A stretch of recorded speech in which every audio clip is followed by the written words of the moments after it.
Ենթավեռնագիրը կամ վերնագիրը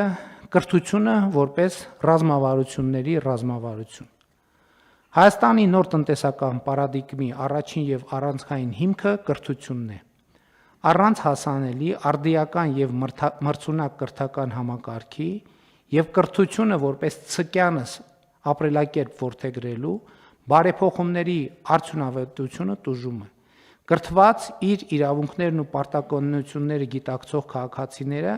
պետության, ազատության եւ ժողովրդավարական կենսունակության ամենահուսալի հենարանն են։ Կրթությունն այլևս պարզապես մեկ ճյուղային քաղաքականություն չէ,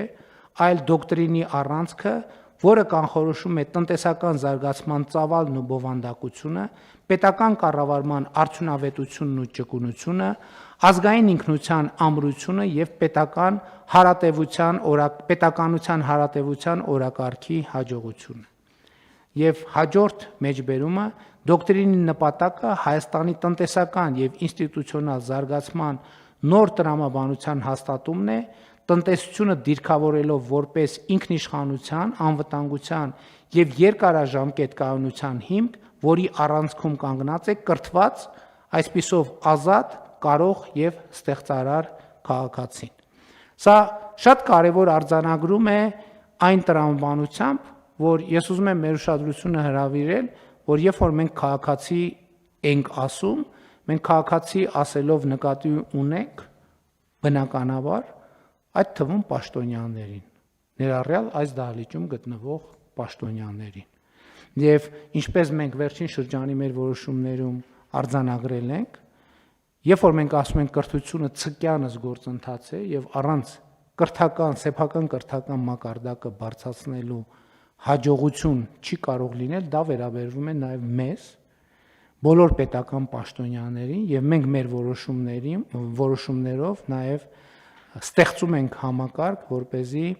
ոչ միայն հնարավոր դարձնենք պետական պաշտոնյաների եւ ընդհանրապես բոլորի համար կրթությունը, այլև որոշակի կառուցակարգեր սահմանենք, որում պետական պաշտոնյայի գործունեությունը կարողանանք գնահատել նաև այդ տեսակետից, ինչքանով է ինքը զբաղվում իր կրթությամբ եւ ինչքանով է որդեգրում կրթությունը որպես ցկյանս գործունեություն եւ ապրելակերպ։ Այս իմաստով ես ուզում եմ մեկ դիտարկում անել կապված մեր վերջին շրջանի քննարկումների հետ, որովհետև մենք արդեն բավականին երկար անընդհատ քննարկում ենք եւ կայացնում ենք որոշումներ, որը վերաբերվում է ռազմավարությունների աստիճանակարգությանը։ Եվ մենք նաեւ վերջին շրջանում ռազմավարությունների հետ կապված որոշում ենք կայացրել, որ մենք 6 ռազմավարություն ենք ունենալու, եւ ես կարծում եմ, որ այս համատեքստում մենք այդ որոշումը պետք է լրացնենք նրանով, որ ինչ որ ձևով մեր 6 ռազմավարությունների կենտրոնում պետք է լինի կրթության ռազմավարությունը, որպեսզի այս դոկտրինի եւ այս տրամաբանության հետագա կիրարկումը այդպիսով տեղի ունենա, այսինքն կրթության ռազմավարությունը պետք է ռազմավարությունների աստիճանակարգության մեջ ունենա առաջնային եւ կենտրոնական դիրք, եւ սա նույնպես մի արձանագրում է, որը նոր է մեզանում, բայց կարծում եմ ամբողջությամբ բխում է այն ռազմավարությունների տրամաբանությունից, որով մենք մինչև այս դե ֆակտո եւ ինտուիտիվ առաջնորդվել ենք, այս պայծ սկսած արդեն նաեւ դե յուրե հաստատված որոշման պետք է առաջնորդվենք։ Հաջորդ նրբությունը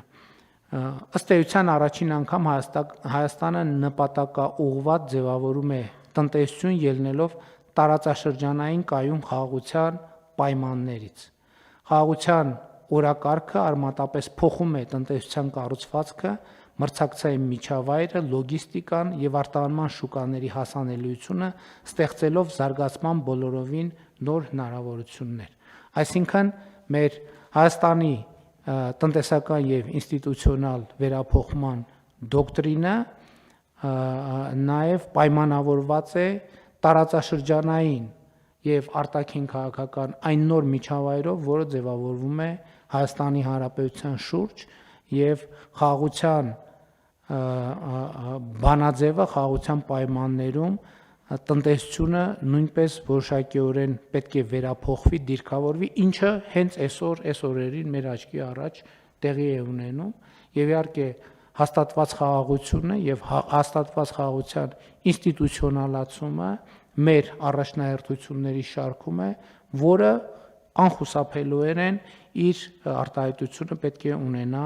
նաեւ տնտեսության մեջ։ Հաջորդ նրբությունը այն է, որ պետությունն իր վրա է վերցնում ակտիվ եւ պատասխանատու դերակատարում կենսական նշանակություն ունեցող ենթակառուցվածքներում, էներգետիկ, տրանսպորտային, ջրային, թվային եւ անվտանգային համակարգերում, միաժամանակ ապահովելով պետական սեփականության թափանցիկ եւ տնտեսապես հիմնավորված մասնավորեցում այն ոլորտներում, որտեղ դա նպաստում է մրցակցությանը եւ արդյունավետությանը։ Այսինքն մենք այս դոկտրինով ավելի մեծ պատասխանատվություն ենք վերապահում պետությանը, կառավարությանը,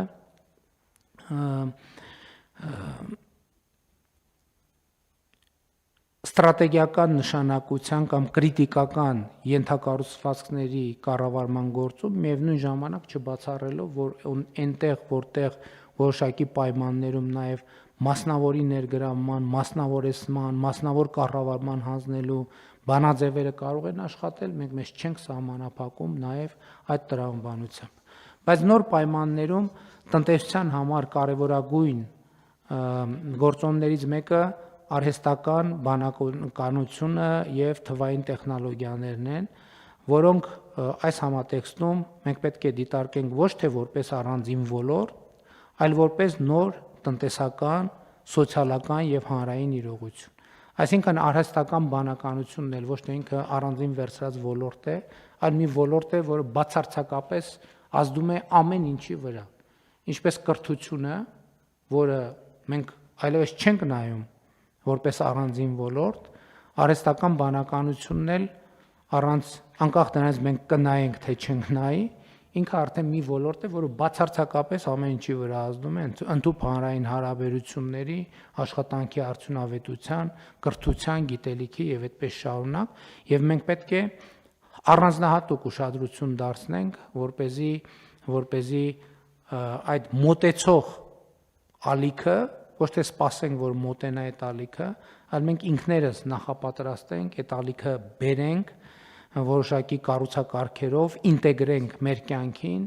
մեր հանրային կյանքին, պետական կյանքին, բոլոր ոլորտներում, եւ սրա համար պետք է որոշակի նախապատրաստական աշխատանքներ, որը իհարկե մենք ինչ որ ձևով արդեն իսկ սկսել ենք, բայց շատ կարեւոր է, որ մենք ռազմավարական նշանակության փաստաթղթում դա արձանագրենք։